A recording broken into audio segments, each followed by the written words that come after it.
I never believed in fate. I believed in hard work, in reliable sources, in met deadlines. I believed that the truth, when well documented, could change the world, or at least Chicago.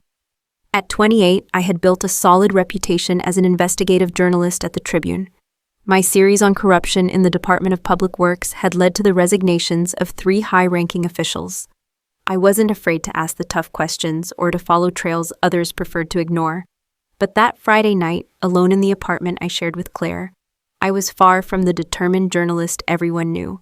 I was in my pajamas, with a half-empty glass of wine and mixed feelings about the man I'd been dating for the last 2 years. Tyler had canceled our dinner, again. Last-minute meeting with an important client, the text on my phone read. Not even an apology, not a suggestion to reschedule, just a cold notification that, once again, I was second place. I looked at myself in my bedroom mirror. I had gotten ready, a simple but elegant black dress, light makeup, my hair down. I'd even snapped a picture on an impulse, maybe trying to feel desirable amidst Tyler's growing indifference. It was a sensual image without being vulgar, the kind of thing couples send each other when there's still a spark between them. Sighing, I picked up my phone. Maybe sending the picture to Tyler would remind him of what he was missing. I opened the messaging app, searched for his name in my contacts. And then my thumb slipped. My heart froze when I saw the green delivered icon appear beneath the photo, but not to Tyler, to MV. Potential source, Matteo Vieri. No, I whispered frantically, trying to delete the message. My fingers trembled as I pressed the screen, but the read receipt had already appeared. He had seen it. The head of one of Chicago's most powerful crime families had just received my half-naked picture. I dropped the phone on the couch as if it were on fire.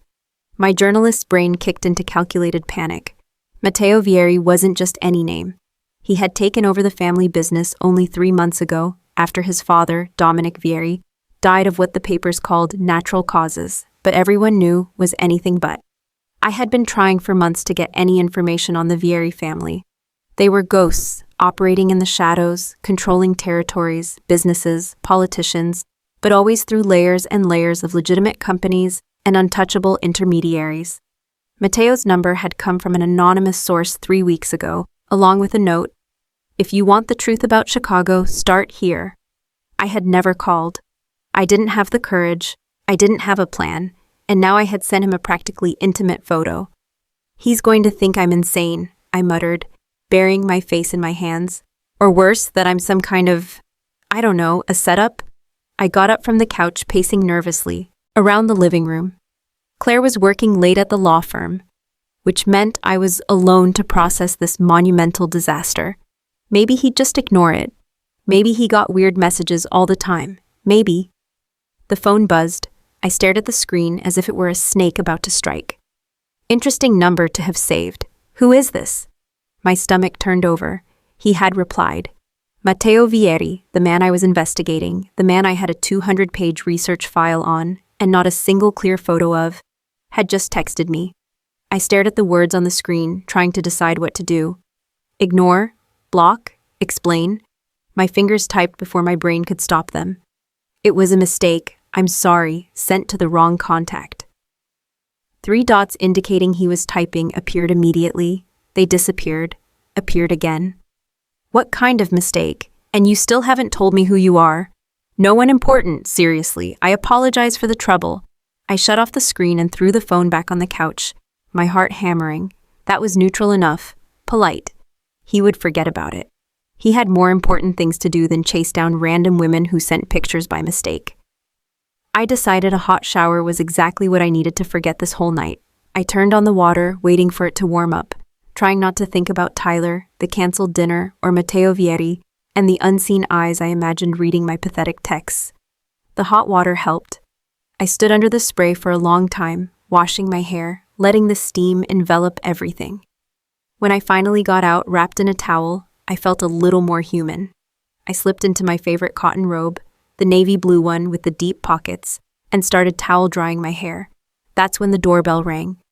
I glanced at the clock on the living room wall. 10:30 at night. Claire had a key. She wouldn't ring. The bell rang again, more insistent this time.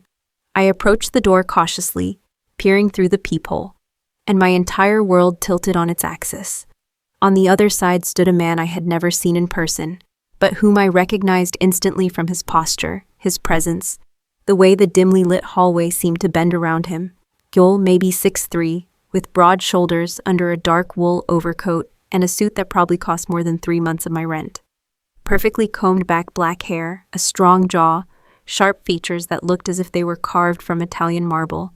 And his eyes, even through the peephole's distortion, I could see the intensity in those blue-gray eyes, cold as ice and burning at the same time. Matteo Vieri was at my door. My first reaction was absolute panic. My second was the realization that I was in a bathrobe, with wet hair dripping onto my shoulders, no makeup, completely vulnerable. My third reaction was to open the door, because refusing seemed more dangerous than facing him. He didn't smile when our eyes met. He just studied me with an attention so focused it made me feel both exposed and rooted to the spot. There was something predatory in his gaze, but not in an obvious way. It was subtle, intelligent, calculated. "You sent me something interesting." His voice was deep, controlled, with a faint Italian accent that made every word heavier. I thought I should come find out in person who was so bold. My mouth was dry. All the words I knew, all the tough interviews I had conducted, all the high-pressure moments I had navigated in my career, nothing had prepared me for being face-to-face with Matteo Vieri at 10:30 at night, wearing nothing but a robe. It was a mistake, I managed to say, my voice sounding steadier than I felt. Like I said in the text, it wasn't for you. Who was it for then? He tilted his head slightly, and I realized there was something almost amused hidden beneath that serious expression. Not humor exactly, but curiosity. As if I were a puzzle he hadn't expected to find. My boyfriend. The lie came easily. Or maybe it wasn't a lie. Tyler was technically still my boyfriend. For now. He's a lucky man then. Matteo slid his hands into his overcoat pockets, but made no move to leave. Or was, you said was. I hadn't, but I didn't correct him. My heart was beating so hard, I was sure he could hear it. Who are you? He asked again, slower this time, as if giving me time to choose my words carefully. I thought fast. He couldn't know I was a journalist. Not yet. Not while I was vulnerable, barefoot, with no protection. Ava Sinclair, I work in digital marketing. The lie slipped out smoothly, built on a half-truth. I had done freelance marketing work before getting into journalism. I got your number through professional networking. I thought maybe I could, connect. He arched an eyebrow, and in that moment I knew he didn't believe me. Or at least not completely. Digital marketing, he repeated the words as if tasting a questionable wine. And you network by sending photos to contacts you've never met? Like I said, it was a mistake. You've said that. He took a step closer, and suddenly the hallway felt tiny. But mistakes tell you a lot about a person, Ava Sinclair. They show either carelessness or misplaced intent. Which one are you? I swallowed hard. There was something hypnotic about the way he spoke, the way he looked at me. I should have been terrified, and a part of me was. But another part, a part I didn't recognize, was strangely fascinated. Careless, I answered, forcing a small smile. Definitely careless. He studied me for another long moment, his eyes sweeping over my face as if memorizing every detail. Then, surprisingly, he took a step back. Interesting. He pulled a card from the inside pocket of his jacket and held it out to me. Thick, cream-colored cardstock with gold-embossed letters. Just a name, Matteo Vieri, and a phone number. No company, no title. In case you want to correct your mistake in a more appropriate way. I took the card with fingers that almost didn't tremble. Almost. Good night, Ava. He said my name as if he were memorizing it, filing it away somewhere important. Then he turned and walked down the hall, his footsteps echoing in the silence. I stood there, holding the card, watching him disappear down the stairs. I only closed the door when I heard the sound of a car pulling away outside. Then, and only then, did I let my legs give out. I slid down the door until I was sitting on the cold entryway floor, the card still in my hand, my heart racing. What had I just done? I didn't sleep that night. I lay in bed staring at the ceiling, Matteo Vieri's card on my nightstand, like an unpinned grenade. Every time I closed my eyes, I saw that intense gaze, heard that deep voice saying my name like it was something precious and dangerous at the same time. Claire got home around 2 in the morning, finding me on the couch with my laptop, surrounded by a dozen open tabs about the Vieri family. "You're still up?" She dropped her purse on the sofa, kicking off her heels with a sigh of relief. Claire was everything I wasn't: practical, skeptical, brutally honest. Her red hair was pulled into a messy bun after a long day in court. "Let me guess, Tyler canceled again and you're channeling your frustration into work?" I broke up with Tyler. The words came out before I could think about them. Claire froze, one eyebrow raised. "When did that happen?" "Tonight, in my head," I snapped the laptop shut. "It'll happen for real tomorrow, but it's already decided." "Thank God," Claire sank onto the couch next to me. "That man had the emotional depth of a puddle. You deserve someone who actually sees you. Someone who actually sees you." The words echoed strangely. Matteo Vieri had seen me, had studied me with an intensity that was both unsettling and electrifying. He had driven across town in the middle of the night because of a mistaken picture. This was crazy. This was dangerous. This was the opportunity of a lifetime. "Claire," I began, choosing my words carefully, "if you could get access to an inside source for something you were investigating, but there were risks involved, would you take it?" She looked at me with those sharp green eyes that missed nothing. "What kind of risks?" "Hypothetical ones, Ava. Big ones. Big risks," I sighed. "But the story could be life-changing." Claire was silent for a moment. Then she cupped my chin, turning my face toward her. "Are you considering doing something very, very reckless?" "I haven't decided yet." "But you're considering it." It wasn't a question. She knew me too well. "Does this have anything to do with the organized crime beat you've been obsessed with for the last few months?"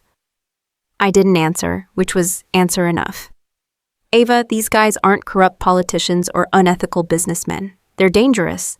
If they find out you're a journalist, trying to infiltrate—" "I know," I cut in softly. "I know what they are." But as I said it, I remembered Matteo's eyes. I hadn't seen brutality there. I'd seen intelligence, control, and something that looked almost like loneliness. I waited 3 days before calling the number on the card. 3 days in which I officially broke up with Tyler, who barely seemed to notice, wrote and rewrote a mental script for the call, and convinced myself this was purely professional. I was a journalist. He thought I was a marketing consultant. I could maintain this facade, gather information, and get out before things got complicated. I was an idiot. The phone rang only once before he answered. "Ava." He said my name like a greeting, as if he'd been expecting my call, as if he knew I would. "Hi." My voice sounded more confident than I felt. "You said to call if I wanted to correct my mistake. And do you?" "I think you deserve a proper apology in person." There was a pause, and I could imagine the small smile playing on his lips. "Dinner tomorrow night. I'll send you the details." But he had already hung up. I stared at the phone, my pulse racing. I had just accepted a date with Matteo Vieri. This was work. An investigation, nothing more. Keep telling yourself that, Ava. The restaurant was the kind of place that didn't have a name on the door. It was on a side street in River North, discreet, with smoked glass windows, and a massive doorman who clearly knew who Matteo was. He just nodded as we approached, opening the door with reverence. I had spent 2 hours getting ready, an emerald green dress that Claire insisted made my eyes pop, my hair in loose natural waves, just enough makeup to look like I wasn't trying too hard. But when Matteo stood up from the table in the most private corner of the restaurant, I knew no amount of preparation could have prepared me to be near him again. He wore a dark gray suit with no tie, the top button of his white shirt undone to reveal a hint of tanned skin. His eyes traveled over me slowly, appreciatively, and for the first time in years, I felt truly seen. "You look beautiful." The words were simple, but the way he said them, with that restrained intensity, made something tighten in my stomach. "Thank you." I sat in the chair he pulled out for me, trying to ignore the way his hand brushed briefly against my bare shoulder. "This place is discreet. Privacy is important in my line of work." He sat across from me, and a waiter appeared instantly, filling our glasses with a red wine that probably cost more than my weekly paycheck. "And what line of work would that be?" I asked, feigning curious innocence. His lips curved into a small smile. Import, export, real estate investments, boring stuff. It doesn't sound boring. You strike me as the type who gets bored easily. He took a sip of wine, his eyes never leaving mine. So, Ava Sinclair from Digital Marketing, tell me, something true about yourself. The question caught me off guard. Not where do you work or where did you grow up, but something true. I hate lies. The words were out before I could censor them. And the irony wasn't lost on me. I was sitting here lying about who I was, saying I hated lies. But Matteo just tilted his head, considering. Interesting. Most people say they hate lies, but what they really hate is being deceived. The distinction is important. And you, what do you hate? Betrayal. He answered instantly, and for the first time I saw something dark cross his face. Loyalty is everything to me. When someone breaks that. He didn't finish the sentence, but he didn't have to. A chill went down my spine. I was planning to betray him, to use whatever trust he might place in me to expose his world. What was I doing? The dinner continued, and I discovered there was so much more to Matteo than I'd expected. He spoke about art with genuine knowledge. He mentioned a Caravaggio exhibit he'd seen in Rome 2 years ago, describing the paintings with a passion that contrasted with his usual composure. He quoted Dante Alighieri when we discussed moral choices, drawing a parallel between the Inferno and modern power structures that made me laugh in spite of myself. "You've read Dante?" I asked, surprise leaking into my voice. My father insisted. Something softened in his expression. He used to say a man without culture is just an animal with money. He passed away 3 months ago. I'm sorry. And I genuinely was. There was real pain there, hidden under the layers of control. He built something important, something that supports a lot of families, that protects our community. Matteo swirled the wine in his glass. Now it's my responsibility to honor that, to keep it safe. That must be heavy. It is. He looked at me, and for the first time, I saw vulnerability in those eyes. Especially when not everyone in the family agrees on how I should do it. Your brother?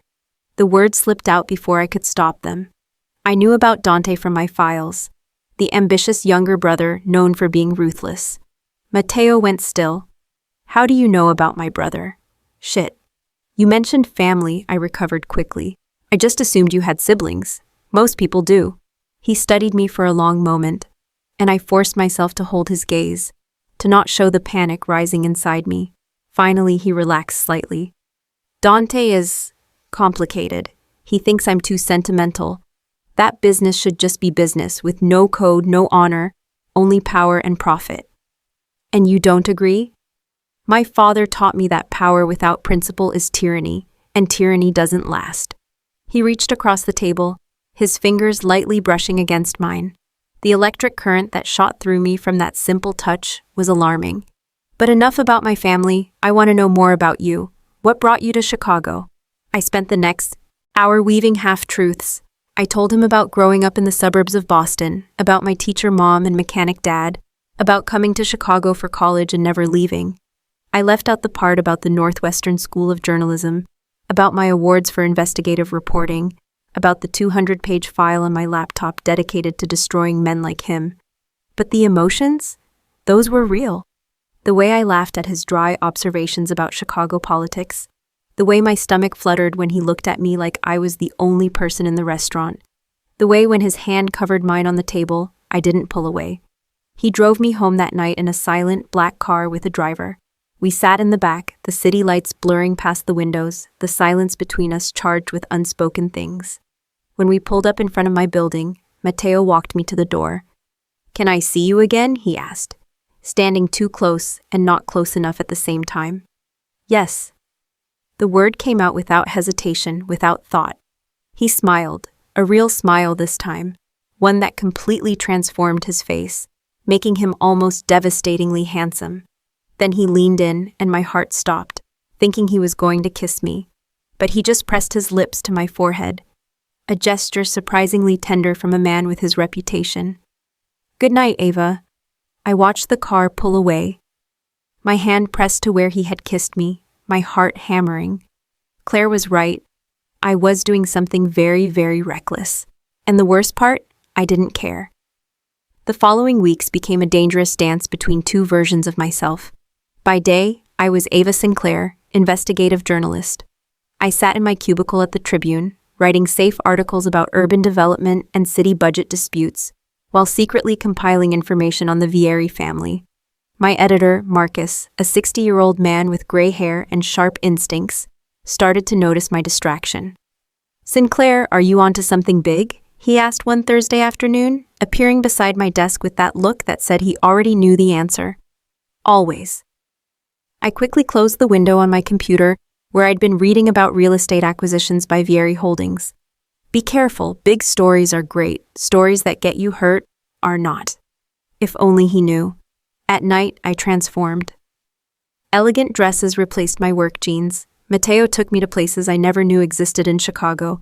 Private art galleries where masterpieces by European masters were shown to select audiences, hidden restaurants where renowned chefs prepared meals by reservation only, even an opera at the Lyric, where we watched La Traviata from a private box. "Do you like the opera?" he asked during intermission as we shared champagne, and I tried not to think about how much the bottle probably cost. "I don't know, I've never been to one before." Honesty, at least in that. His eyes lit up. "And what's the verdict?" "It's tragic. She loves a man who destroys her by trying to save her. Or he saves her by destroying the thing that was killing her." Matteo tilted his head. Perspective matters. I looked at him, this man who quoted philosophy and understood the emotional nuances of Italian operas, and I found myself wondering how someone like this could lead a criminal organization. But then I'd see the men who were always nearby, never intrusive, but always present. I'd see the way people parted when he walked into a room. I'd see the weight he carried on his shoulders, even when he smiled. Matteo was complex, and I was starting to care far more than I should. It was in the third week that I met Isabella. Matteo had invited me to dinner at his home, a mansion in Lincoln Park that was both opulent and surprisingly warm. I had expected coldness, over-the-top flash, but instead I found rooms lined with books, art that was clearly chosen for love and not for investment, and a massive kitchen where an older Italian woman named Rosa ruled with motherly authority. "Ava!" The young female voice came from the grand staircase, and I turned to see a stunning girl bounding down the steps with infectious energy. Long dark hair, bright brown eyes, and a smile that lit up the entire room. "Finally, Matteo won't shut up about you, but he never lets me meet you." "Isabella." Matteo's voice held a warning tone, but there was clear affection in it. He moved to his sister's side, putting a protective arm around her. "Slow down, you're not supposed to be running down the stairs." "I'm fine." She rolled her eyes but accepted the support. Then she turned to me with undisguised curiosity.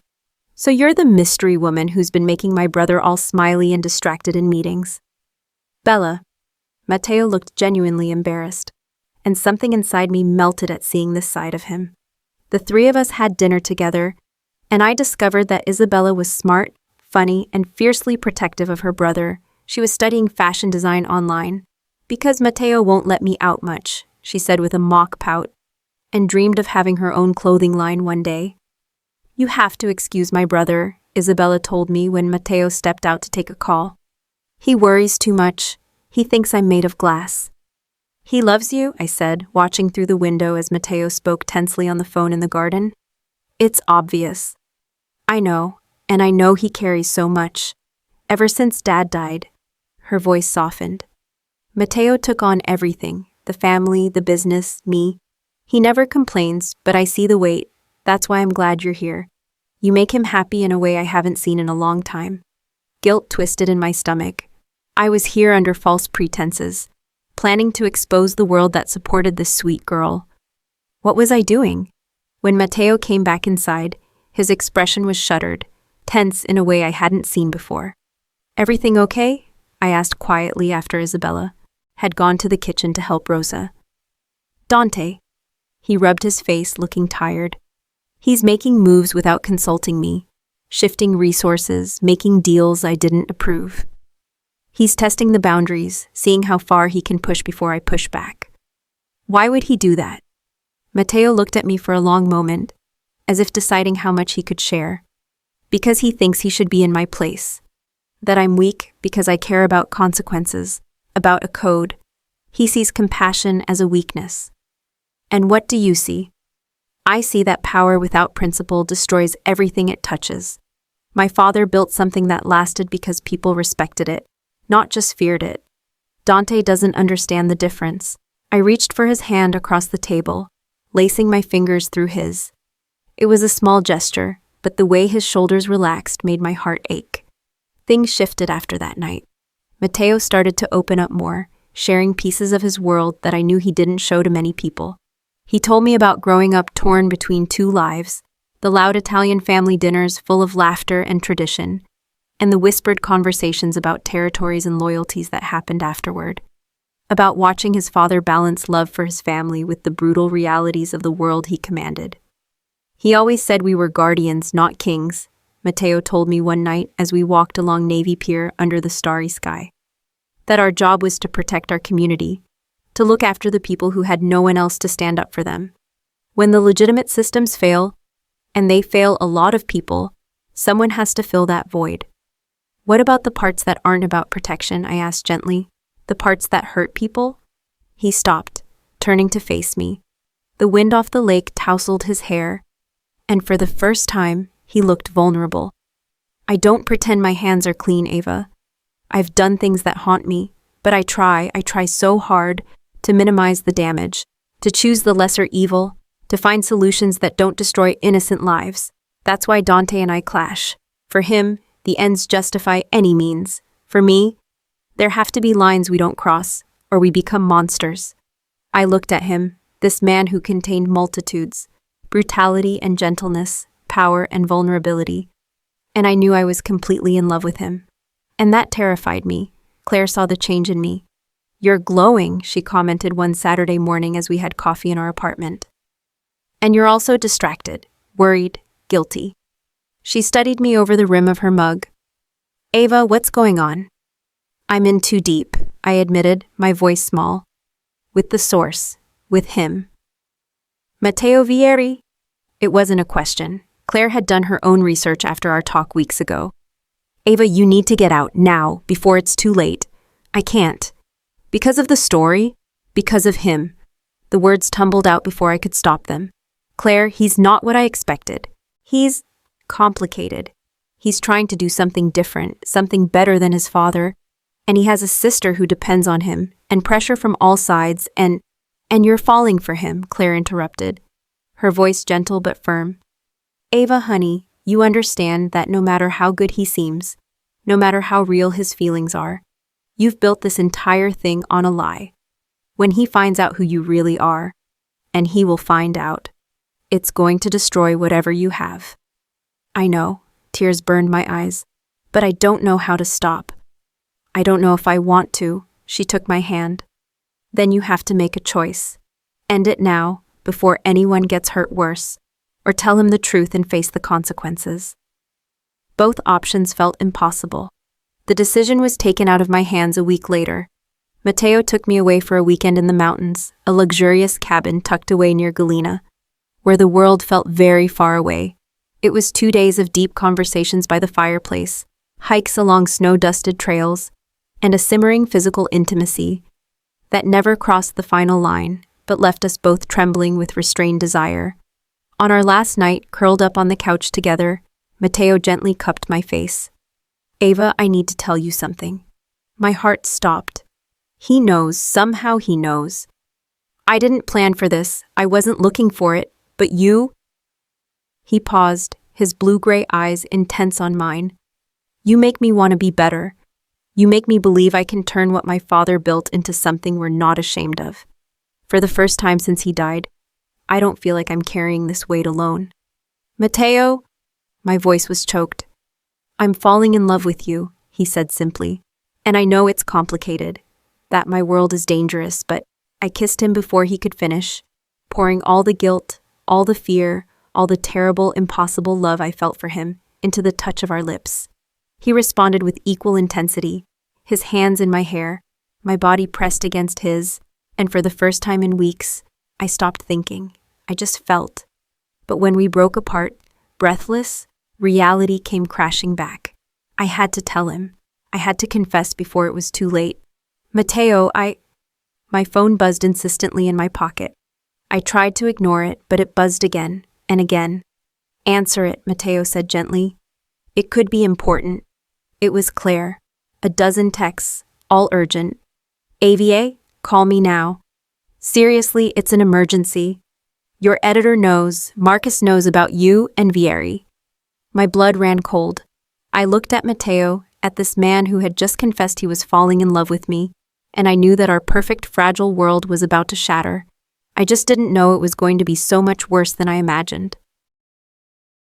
This isn't the end. Ava and Matteo's story continues in part 2, available now in the description. Thank you for watching. Please like, subscribe, and I'll see you in the next chapter.